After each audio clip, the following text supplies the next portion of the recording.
നമ്മുടെ ചുറ്റുപാടുള്ളവർക്ക് നമ്മളൊരു പ്രകാശമായി തീരണം. എങ്ങനെ? നമ്മുടെ നടപ്പിലൂടെ. ഇരുൾ അടഞ്ഞ വഴികളിൽ തിരുനാളമാകുവാൻ ഇന്നത്തെ ചിന്ത. അതിപരിശുദ്ധമായ നാമം വാഴ്ത്തപ്പെടുമാറാകട്ടെ. ഇന്നത്തെ വചനധ്യാനത്തിനായിട്ട് നമ്മൾക്കൊരു വേദവാക്യം വായിക്കാം. ലൂക്കോസ് എഴുതിയ സുവിശേഷം അതിൻ്റെ 11-ന്റെ 33, 34, 35 വായിക്കാം. വിളക്ക് കൊളുത്തിയിട്ട് ആരും നിലവറയിലോ പറയിൻ കീഴിലോ വയ്ക്കാതെ അകത്ത് വരുന്നവർ വെളിച്ചം കാണേണ്ടതിന് തണ്ടിന്മേൽ അത്രേ വയ്ക്കുന്നത്. ശരീരത്തിൻ്റെ വിളക്ക് കണ്ണാകുന്നു. കണ്ണ് ചുവടുള്ളതെങ്കിൽ ശരീരം മുഴുവനും പ്രകാശിതമായിരിക്കും. ദോഷമുള്ളതാകുലോ ശരീരവും ഇരുട്ടുള്ളത് തന്നെ. ആകയാൽ നിന്നിലുള്ള വെളിച്ചം ഇരുളാകാതിരിപ്പാൻ നോക്കുക. ഈ പാപലോകത്തിൽ, അന്ധകാരം നിറഞ്ഞ ലോകത്തിൽ, ദുഷ്ടലോകത്തിൽ, വക്രത നിറഞ്ഞ ലോകത്തിൽ നമ്മൾ ജീവിക്കുമ്പോൾ നമ്മളും ലോകത്തിൻ്റെ ഒരു വെളിച്ചമായി മാറണം. കർത്താവ് ഈ ലോകത്തിൻ്റെ വെളിച്ചമായി വന്നു. എങ്ങനെ? നമ്മളെയും അന്ധകാരത്തിൽ കിടന്നിരുന്ന നമ്മളെയും കർത്താവ് ഈ അത്ഭുത പ്രകാശത്തിലേക്ക് വിളിച്ചു വേർതിരിച്ചു. പാപത്തിൻ്റെ പടുകുഴിയിൽ കിടന്നിരുന്ന നമ്മളെ ദൈവം വിളിച്ചു വേർതിരിച്ച് ഒരു പ്രകാശമാക്കി, ലോകത്തിൻ്റെ വെളിച്ചമാക്കി നമ്മളെയും നിർത്തി. അങ്ങനെയെങ്കിൽ ഇരുളിൽ കിടക്കുന്ന അനേകം പേര് ഇന്ന് ഇരുട്ടിൻ്റെ അന്ധതമസിൽ കിടക്കുന്ന അനേകം പേരുണ്ട്. പാപക്കുഴിയിൽ കിടക്കുന്നവർ ഉണ്ട്. അവർക്കൊരു വെളിച്ചമായി നമ്മൾ തീരണം. എങ്ങനെ നമുക്ക് വെളിച്ചമായി അവർക്ക് തീരാൻ പറ്റും?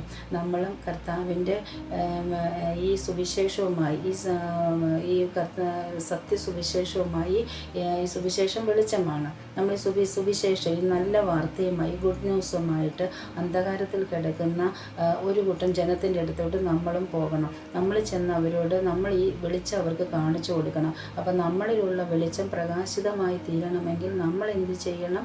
നമ്മൾ പ്രകാശിക്കണം. നമ്മൾ കത്തുന്ന തീപ്പന്തമായി നിൽക്കണം. ഈ തീപ്പന്തം എന്ന് പറഞ്ഞു കഴിഞ്ഞാൽ അതിന് ഭയങ്കരമായിട്ട് പ്രകാശമാണ്. അത് കുറേ ദൂരത്തേക്ക് അതിൻ്റെ പ്രകാശം വ്യാപരിക്കും. എന്നതുപോലെ നമ്മൾ വെറുതെ വിളക്ക് കൊളുത്തിയിട്ട് തണ്ടിന്മേൽ വെക്കണം എന്ന് പറഞ്ഞാൽ അത് തറയിൽ വെക്കുകയല്ല, തണ്ടിന്മേൽ വെക്കുമ്പോഴാണ് ആ ചുറ്റുപാടും പ്രകാശം കൊടുക്കുന്നത്. അതുപോലെ നമ്മളും നമ്മുടെ ചുറ്റുപാടുള്ളവർക്ക് നമ്മളൊരു പ്രകാശമായി തീരണം. എങ്ങനെ? നമ്മുടെ നടപ്പിലൂടെ, നമ്മുടെ ജീവിതം, നമ്മുടെ വാക്കുകൾ, പ്രവൃത്തികൾ, ഇതെല്ലാം നമ്മൾക്ക് പ്രകാശമായി തീരണം. നമ്മൾ സംസാരിക്കുമ്പോൾ നമ്മുടെ വാക്കുകൾ എങ്ങനെയായിരിക്കണം? ഉപ്പിനാ രുചി വരുത്തും കൃപ നിറഞ്ഞതോടുകൂടി ആയിത്തീരണം. അത് അങ്ങനെ സംസാരിക്കുമ്പോഴാണ് നമ്മളിലൂടെ ഒരു പ്രകാശം വരുന്നത്. ആ പ്രകാശം, അതായത് എങ്ങനെയാണെന്ന് ചോദിച്ചാൽ, നമ്മൾ വേറൊരു കർത്താവിനെ അറിയാത്തൊരു വ്യക്തിയോട് നമ്മൾ സംസാരിക്കുമ്പോൾ അവർക്ക് നമ്മുടെ വാക്കുകൾ അവർക്കൊരാശ്വാസമായി തീരും. അവരിലേക്കൊരു പ്രകാശം വന്ന് ഉദിക്കുന്നത് പോലെയാണ് ഉള്ളത്.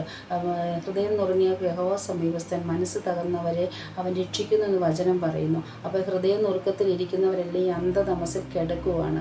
ആ അന്ധകാരത്തിലേക്ക് നമ്മളൊരു വെളിച്ചമായിട്ട് അങ്ങ് ചെല്ലുമ്പോൾ, ഈ വചനവുമായി ചെല്ലുമ്പോൾ അവർക്കത്, ആ ഒരു പ്രകാശം അവരുടെ ഉള്ളിലേക്ക് കത്തുമ്പോൾ അവർക്കൊരു ആശ്വാസമായി തീരും. അതായത് വചനമാകുന്ന ദൈവം, നമ്മൾ ഈ പ്രകാശം, ഈ വചനവുമായിട്ട് നമ്മൾ ചെല്ലുമ്പോൾ, വചനം എന്നുള്ളത് എന്താണ്? ജീവനാണ്. പാറയെ തകർക്കുന്ന ചുറ്റികയാണ്. ഇരുവായ് തലയുള്ള വാളാണ്. നമ്മൾ ഈ വചനവുമായിട്ട് ചെല്ലുമ്പോൾ അത് അവർക്ക് ആശ്വാസമായി തീരും. ഏതവസ്ഥയിലിരിക്കുന്നവർക്കാണെങ്കിലും ഈ വചനം നമ്മൾ അങ്ങോട്ട് പറയുമ്പോഴത്തേക്ക് അവർക്ക് ആശ്വാസമായി തീരും. ആശ്വാസമായി തീരുമ്പോഴാണ് അവരും ഇതൊരു പ്രകാശമാണെന്നും അവരുടെ ഉള്ളിൽ അത് പ്രകാശിക്കുവാനിടയാകുന്നത്. ഈ വചനം അവരുടെ ഉള്ളിൽ കത്തുവാനിടയാകുന്നത്. കത്തുമ്പോഴാണ് അവരും ഈ പ്രകാശത്തിലേക്ക് കടന്നു വരുവാനിടയാകുന്നത്. അതുകൊണ്ട് നമ്മൾ നമ്മുടെ ചുറ്റുപാടുമായിരിക്കുന്നവരെ നമ്മൾ കാണണം. അന്ധകാരത്തിൽ കിടക്കുന്നവരെ കാണണം. വചനം ഇങ്ങനെ പറയുന്നുണ്ട്, നമ്മുടെ ചുറ്റുപാടും നമുക്ക് ഒരുപാട് പേര് രക്ഷയിലില്ലാത്തവർ കിടക്കുമ്പോൾ കൊയ്ത്തോ വളരെയധികം വേലക്കാർ ചുരുക്കമെന്ന് പറയുന്നു. ആ വേലയിലേക്ക് ആ വേലയിലേക്ക്, അതായത് വേലക്കാരില്ല. അപ്പം നമുക്കെന്താ? നമ്മൾ കർത്താവിനോട് ചോദിക്കുവാണ് വേലക്കാരെ വേണമെന്ന്. അപ്പം നമ്മൾ ആ ഒരു ആ കൊയ്ത്തുകളത്തിലേക്ക് നമ്മൾ അങ്ങോട്ട് ചെല്ലണം. അല്ലെങ്കിൽ ആഴക്കടലിലേക്ക് അനേകം മത്സ്യങ്ങളെ പിടിക്കുവാൻ തക്കവണ്ണം നമ്മളൊന്ന് ഇറങ്ങിച്ചെല്ലണം. അപ്പോൾ നമ്മൾ അവരുടെ ഇടയിലോട്ട് ചെന്ന് ഈ സത്യസുവിശേഷം അവരോട് പറഞ്ഞ്, ഈ വിളക്കാവുന്ന, ഈ പ്രകാശമാകുന്ന സുവിശേഷം അവരിലേക്ക് പകർന്ന് ഇരുട്ടിൽ കിടക്കുന്നവരുടെ ആ ഹൃദയദൃഷ്ടി പ്രകാശിക്കുവാൻ നമ്മളാകുന്ന വിളക്ക്, നമ്മളാകുന്ന ഈ വെളിച്ചം, നമ്മളെ ആക്കി വെച്ചിരിക്കുന്ന സ്ഥാനത്ത് ജ്യോതിസുകളെ പോലെ നമ്മൾ പ്രകാശിച്ച് നമ്മളുടെ വാക്കുകൾ കൊണ്ട്, നമ്മളുടെ പ്രവൃത്തികൾ കൊണ്ട്, നമ്മുടെ ജീവിതം കൊണ്ട് അവർക്കൊരു പ്രകാശമായി തീർന്ന് മറ്റുള്ളവർക്ക് ഒരു ആശ്വാസമായി തീരുവാൻ നമുക്കിടയാകണം. അതിനായി നമുക്ക് തന്നെ ദൈവകരങ്ങളിൽ നമ്മളെ സമർപ്പിച്ചുകൊണ്ട് ഞാൻ മറ്റുള്ളവർക്കൊരു